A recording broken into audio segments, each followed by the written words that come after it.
questions de parents. Trouvez les mots pour parler à vos enfants avec Élodie sur Radio Grand Lac. Et bonjour, heureuse de vous retrouver pour cette dernière émission de l'année, puisque juste après, moi, je partirai en vacances pour les mois d'été. Alors, aujourd'hui, donc, une émission que je vais souhaiter un peu plus légère. Cette année, on a quand même, dans Questions de parents et les mercredis de la parentalité, traité des sujets un petit peu, parfois un petit peu lourds, la perte, les conflits, la confiance, la réussite la dernière fois. Toutes les émissions, bien sûr, que vous pouvez réécouter tout cet été en replay sur les différents réseaux de Radio Grand Lac. Alors aujourd'hui, j'avais souhaité, pour ces mercredis de la parentalité, un sujet alors un peu facile, un peu évident. On va parler des vacances. Les vacances tellement attendues, souvent on y pense toute l'année, et quand elles arrivent, on va voir parfois, ça se déroule pas vraiment comme on aimerait, ou alors on a tellement d'attentes que du coup on peut avoir l'impression de passer un petit peu à côté de ses vacances, de son été. Donc je propose aujourd'hui d'en échanger ensemble et de voir aussi un peu quelques petites astuces pour que tout le monde, toute la famille puisse s'y retrouver. Alors, pour cela, on va d'abord évoquer un peu, tous se poser un petit peu la question de quelles seraient nos vacances, qu'est-ce qui pourrait être nos vacances un petit peu idéales ou nos attentes pour les vacances. Ce que je vais vous inviter, c'est vraiment, alors je ne sais pas si vous êtes déjà en vacances ou bientôt en vacances ou encore pour ceux du mois d'août ont encore un petit peu d'attente, de vous poser la question, de prendre un petit peu ce temps de pause sur ce repas pour se demander qu'est-ce qu'on aimerait vraiment vivre ensemble, en famille, avec nos enfants cet été. Alors, on va voir que forcément, on peut avoir vraiment l'illusion de vacances parfaites ou le désir d'avoir vraiment des vacances absolument idylliques où tout va bien se passer au calme, vraiment un break avec l'année. Et parfois, ça se passe pas comme ça parce que surtout, ça peut demander un petit temps de décompression. Souvent, on dit que la première semaine, on peut avoir un contre-coup de fatigue et on a un peu du mal à rentrer. Donc, ça dépend aussi de la durée des vacances, mais on aimerait tous des vacances parfaites. Ce qu'on imagine, c'est des enfants joyeux, reposés, sages, calmes, qui s'entendent, une ambiance détendue, du repos, du temps pour soi.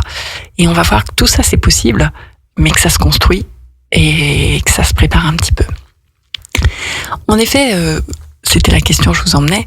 Prenez un petit peu le temps pour vous et posez aussi la question à vos enfants, selon leur âge bien sûr, de savoir qu'est-ce qui est essentiel pour eux, qu'est-ce qu'ils aimeraient vraiment partager ou vivre durant ces vacances. Alors ça peut être pas forcément des choses tout de suite très précises et très pratiques, mais repartir déjà est-ce que ça serait du rire, du partage, de la complicité, de la nature, de la découverte.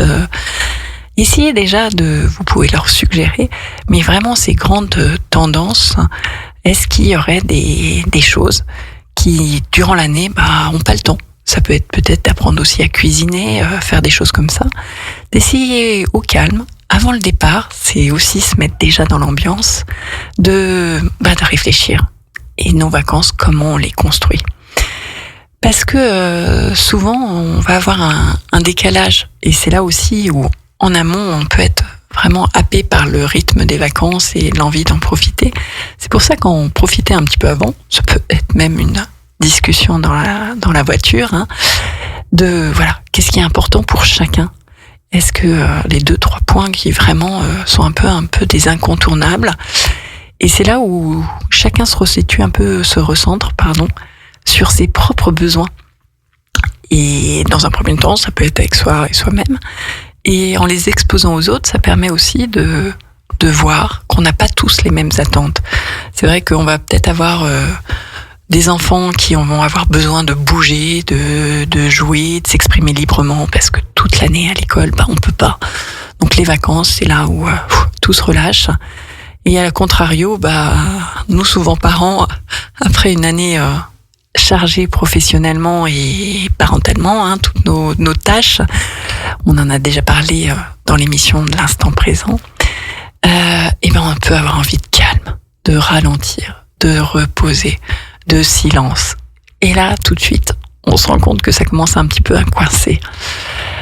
Alors, échanger un petit peu comme ça en famille, avec vos enfants, votre partenaire, ça permet aussi à un moment, vous pouvez même l'écrire, le dessiner, le représenter. Moi, j'aime toujours, on en a parlé, les cartes Dixit. Dixit, c'est le jeu, un jeu de société dont je ne connais toujours pas les règles, et c'est pour ça que je le détourne assez facilement. C'est des jolies cartes, vraiment des jolies cartes dessinées avec des univers. Et si vous avez jeu, ça peut être vraiment le petit moment plaisir de choisir la carte qui représenterait la vacance de vos rêves. Et si chacun pose sa carte sur la table, ça la matérialise vraiment. Alors on peut voir qu'il y en aura qui auront peut-être des images très chargées, pleines de couleurs peps, et puis d'autres des couleurs beaucoup plus pastel, beaucoup plus douces, beaucoup plus calmes, beaucoup plus nature. Et ça peut sembler tout bête, mais aussi de le matérialiser, le voir comme ça permet même aux enfants, même aux plus jeunes, de voir qu'on n'a pas forcément les mêmes attentes. Et déjà avoir un petit peu en tête ça va permettre aussi, on va voir qu'il sera important dans les vacances de construire le temps, de s'offrir des temps différents et bien de les montrer. Et on peut avoir des temps où il va y avoir de l'action, on va bouger, on va avoir besoin de se dépenser, de découvrir, de sortir vers l'extérieur. Et puis d'autres temps beaucoup plus calmes, beaucoup plus posés, beaucoup plus individuels, où chacun va pouvoir se retrouver sur ses activités un peu plus calmes. Et ça, déjà, le prévoir, vous allez voir que quand même construire son temps, même en vacances, alors pourtant je suis pas faire des plannings et des heures de rendez-vous avec tout un programme. Non. Mais c'est quand même garder quelques repères. Et vous allez voir que nos enfants, même en temps de vacances, ont quand même besoin d'avoir des repères. Des repères dans la journée, des choses un petit peu fixes qui vont quand même permettre de border et surtout de leur donner ces repères et de se calmer. C'est un petit peu comme on évoquait toujours, puis je crois que je l'évoquais dans l'émission sur la confiance, un cadre. On a un cadre de tableau, et puis dans le cadre, on peut bouger, on peut évoluer, on peut faire plein de mouvements, mais il y a quand même ce cadre qui sécurise. Et ça, pour les enfants, pour contenir un peu cette agitation, cette excitation et ce relâchement, avoir quand même certains rituels à conserver, même si les horaires peuvent changer, le coucher peut être un peu plus tard, conserver quelques petits repères, même si on est dans un autre lieu, même pour même jusqu'à 12-13 ans, ça peut être très important pour quand même contenir quelque chose sur ce temps de vacances. Et surtout, vous construire à nous construire, nos parents, parce que là je m'applique aussi, des temps où on peut exposer aux enfants que là, non, c'est l'heure du coucher, parce que maintenant c'est le temps des adultes, c'est le temps pour soi, c'est les vacances pour tout le monde, alors ensemble, mais un par un aussi. Et c'est ça qui, dans une famille, ouvre vraiment la communication, ouvre vraiment des dialogues de respect. C'est là où on voit bien que la famille est le premier lieu d'apprentissage de la vie en société, dans la relation. Et quand on court comme ça toute l'année, ça peut être compliqué, mais les vacances, c'est aussi arriver à soi, parent, exprimer ses propres besoins et dire là stop, à un moment, on a fait des activités en commun, j'ai fait une activité pour toi que tu as choisie, maintenant c'est l'activité que moi j'ai choisie, à toi de te trouver un temps qui te correspond, où je ne suis pas forcément là, où on n'est pas forcément là pour jouer ensemble. Alors ça peut être un livre, des dessins, est-ce que c'est ce petit temps-là qui est des temps d'écran si ceux-ci n'ont pas été réalisés ensemble en famille. C'est vraiment un moment retrouver ce temps à soi et aussi se l'autoriser en tant que parent, parce que véritablement un parent ressourcé sera un parent qui sera plus présent. On peut avoir vraiment envie de créer des vacances souvenirs merveilleuses avec plein de beauté pour nos enfants et créer les meilleurs souvenirs pour nos enfants. Mais si vous prenez un petit temps de pause et que vous rappelez vos propres vacances, moi personnellement, je me souviendrai pas forcément des destinations de là où je suis allée, mais les mémoires qui me reviennent, c'est des moments un peu flash, des moments de rigolade, des pique-niques, des moments de chansons en voiture. Moi, je me souviens des jeux avec mes sœurs à l'arrière de la voiture. Voilà, les jeux avec les plaques, les fameux 2 chevaux vertes sans retouche. Je sais pas si c'était un jeu familial ou un jeu beaucoup plus grand. Ça, vous pourrez peut-être me le dire sur les réseaux. Mais voilà, moi, c'est des petites, comme ça, des instants de complicité, de partage, de jeu ou même de moments calmes, moi, où je me souviens dans mes pluches, dans l'herbe, à la campagne. C'est pas les grandes destinations, c'est pas les grandes, même sur une grande journée, même à Euro Disney, on va se souvenir d'un petit moment flash, différentes choses. Ce que je veux vous inviter là, c'est à déculpabiliser, à vous relâcher vraiment pendant les vacances et à choisir vraiment la qualité plutôt que la quantité.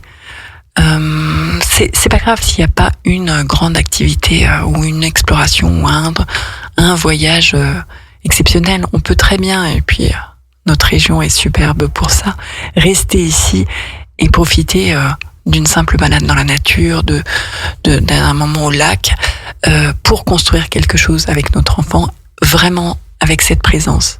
Mais pour ça, on ne peut l'offrir et on peut l'offrir à notre enfant et nous l'offrir à nous-mêmes qu'avec du repos. Et je ne peux que vous inviter vraiment à aussi, dans ces vacances en famille, réfléchir aussi pour vous. Ça peut être peut-être simplement 1 heure d'aller se balader au marché seul parce que ça vous avez jamais le temps. Voilà, d'orchestrer les choses pour avoir du temps pour soi, pour nos enfants, pour votre couple, et de créer ces petites entités là, de découper la famille en petites entités pour que tout le monde puisse s'y retrouver. Ça, c'est quand même une des recettes où à la fin des vacances, on se dit que waouh, on s'est un peu reposé et puis surtout on s'est retrouvés ensemble, mais aussi avec soi-même. Et que là, on peut avoir vraiment l'impression, à la fin des vacances, d'avoir vraiment eu du temps pour soi, ensemble, d'avoir partagé des choses. Et ça, c'est quand même une des critères un peu de réussite, c'est quand on arrive à la fin des vacances, c'est toujours trop rapide, d'avoir eu cette impression vraiment d'avoir partagé, ou pas forcément d'avoir fait beaucoup de choses, mais d'avoir vraiment été en lien. Et même avec nos enfants plus grands, les ados, ça peut être vraiment des temps de pause, de silence, où on est juste là à observer la nature, un coucher de soleil, qui peut quand même aussi créer des espaces où un lien se tisse, où une parole pourra être déposée. Et vraiment penser qualité plutôt que quantité. Prévoyez des zones où l'ennui peut être aussi présent. Je crois que je l'ai déjà abordé dans une émission cette année. L'ennui, on est toujours en train de traquer l'ennui et dans nos agendas, on a peu de temps de s'ennuyer l'année. Nos enfants aussi, souvent avec des plannings un peu chargés de loisirs et puis de périscolaires. C'est ok. Les vacances, c'est aussi un temps où l'ennui a toute sa place. L'ennui, ça peut faire peur, c'est le vide. Mais c'est aussi un temps à apprivoiser pour soi, pour les autres, un temps sans téléphone, sans écran, où on accepte de tout couper, pour juste aussi accepter ce vide et voir ce qui vient. Et pour les enfants, c'est une source de créativité majeure. C'est là où des jeux imaginaires, sans support, sans matériel, simplement avec ce qu'il y a autour de nous, dans la nature, ou pas. Hein. Des enfants sont aussi très doués de créer des idées, des images, des histoires. D'ouvrir ce temps à l'ennui, au vide, à l'espace, et de découvrir. Vraiment, j'aime aussi et préconiser aussi quand, par exemple, vraiment d'arriver à jouer avec le temps entre des temps où c'est programmé, prévu. Ça, c'est vrai que c'est quelque chose qui peut être aussi pour les enfants, dire voilà, aujourd'hui il y a cette activité où on va faire ça, où je pensais qu'on va faire ça, enfin donner quelques repères, j'en viens à mes petits rituels, mes repères, et puis le reste du temps, ça peut être vraiment cette respiration, ce temps de pause, un peu comme la musique, s'il n'y avait pas cet espace entre les notes, ça serait une grosse cacophonie. De laisser ce temps se respirer et de laisser cet espace.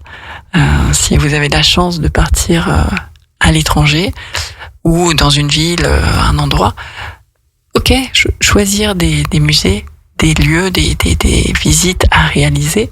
Et pourquoi pas, si vous en avez le temps, de laisser aussi une après-midi où simplement on se balade. Maintenant, avec les téléphones, c'est quand même compliqué de se reperdre. Donc à tout moment, on peut retrouver son point de départ.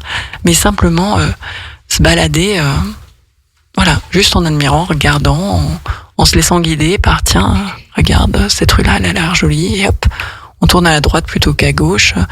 Vraiment, trouver ces temps différents de vacances, entre respiration, entre organisation et lâcher prise, temps pour soi, temps pour les enfants. Et je crois que c'est une des recettes qui marche quand même le mieux en vacances. Prévoir des choses, mais aussi accepter de lâcher prise, d'accueillir autre chose et que chacun puisse s'y retrouver. Alors je sais pas si du coup ça vous a déjà accompagné pour vous plonger un peu dans cette idée et dans cette atmosphère de vacances. Mais voilà, je ne peux que vous souhaiter de bonnes vacances avec vos enfants et surtout avec vous-même, sans vous oublier. J'aurai donc grand plaisir à vous retrouver à la rentrée avec peut-être des sujets donc un peu plus organisationnels, toujours tournés sur les parents, la rentrée et nos enfants. En attendant, restez bien sur les ondes de Radio Grand Lac puisque les mercredis de la parentalité continuent avec Pauline et son émission Parents Autrement d'ici une petite demi-heure. En attendant, vous aurez une pause musicale et donc je vous dis à très bientôt en septembre pour des nouvelles émissions de questions de parents et je vous souhaite un très bel été sur Radio Grand Lac. Merci. Radio Grand Lac.